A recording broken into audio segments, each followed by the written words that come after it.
Сәлем достар, мен бүгінгі видеода подписчиктердің сұрауы бойынша жалпы биржа туралы түсініктерді айтатын боламын. Яғни биржаға кімдер қатыса алады, биржаның қанша түрі бар, ол қай уақытта жұмыс жасайды, осы туралы бүгінгі видеода толық айтатын боламын. Биржа бұл құнды қағаздар мен тауарлардың сатылымын қамтамасыз ететін сауда алаңы.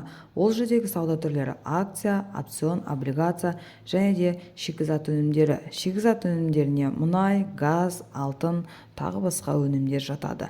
Сіз акция сатып алу арқылы сол компанияның белгілі бір бөлігінің иегері бола аласыз және де квартал сайын жылына 4 рет дивиденд ала аласыз. Ал облигация дегеніміз, сіз ірі компанияларға өз ақшаңызды белгілі бір мерзімге қарызға бересіз және де белгіленген уақыттан соң ақшаңызды үстіне процент қосып ала аласыз және қанша уақытқа қанша процентпен бересіз, ол келісімшартта көрсетіледі.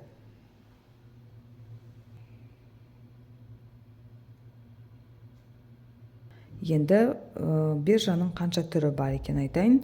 Фондовая биржа, товарная биржа, валютная биржа және фьючерсная биржа и криптовалютная биржа. Фондовая биржа дегеніміз ол жерде бағалы қағаздармен сауда жасалады.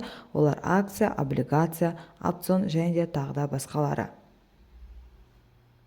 Товарная биржаға келетін болсақ, әр мемлекеттің өзінің товарная биржалары бар.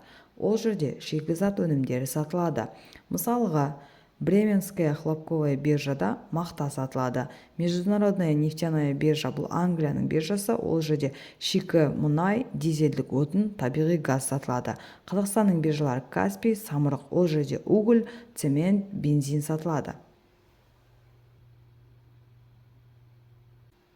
Валютная биржа аты айтып тұрғандай, бұл жерде валюталар сатып алып, долларды теңгеге, юанға ауыстыру арқылы сауда жасау. Яғни сатып алу бағасы мен сату бағасының айырмашылығынан табыс табу. P2P сияқты, бірақ криптомен емес, валютамен сауда жасау. Криптовалютная биржа дегеніміз, ол жерде сіз криптовалюталарды сатып алу арқылы сауда жасайсыз. Енді осы жерде сұрақ туындауы мүмкін, криптовалюталарды қайдан сатып аламыз?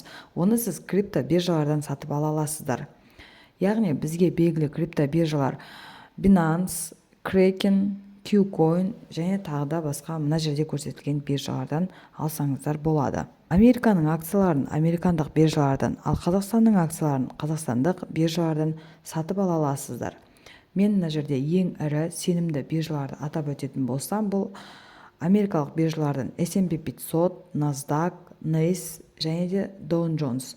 Ал қазақстандық акцияларды сіз қазақстандық биржа кассаден ала аласыз. Мысалға, мына жерде көрсететін болсам, бірінші тикерін жазып аласыздар.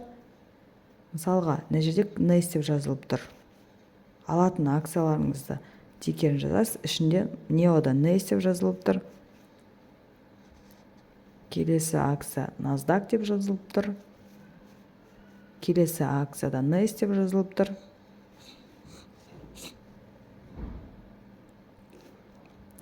Мына жерде NASDAQ деп жазылып тұр. Мына жерде NYSE деп жазылып тұр. Мына жерде NASDAQ деп жазылып тұр. Теслада NASDAQ деп жазылып тұр. Microsoft'тың акциясында NASDAQ деп жазылып тұр. Қазақстанның акцияларын көретін болсақ, Kegok KASE деп жазылып тұр. Мына жерде де KASE деп жазылып тұр. Қазтрансойлдың акциясында да KASE деп жазылып тұр. Қазақтелекомның акциясында да KASE деп жазылып тұр. Мынау банк Центркредиттің акциясы тоже KASE, яғни бұл қазақстандық акциялар. Енді жұмыс жасау уақытына келетін болсақ, фондовый биржалар түнде жұмыс жасамайды, бірақ уақыт айырмашылығына байланысты америкалық акциялармен жұмыс жасайтын болсаңыз, биржа 8:30 мен 3-тің аралығында, түнгі 3-тің аралығында жұмыс жасайды. Валютная биржалар 24-те 7 жұмыс жасайды. Қалған биржалардың көпшілігі демалыс күндері және де мереке күндері жұмыс жасамайды. Биржаға кімдер қатыса алады? Бірінші жақ олар сатушылар, яғни олар белгілі бір компаниялар немесе мемлекеттер болуы мүмкін.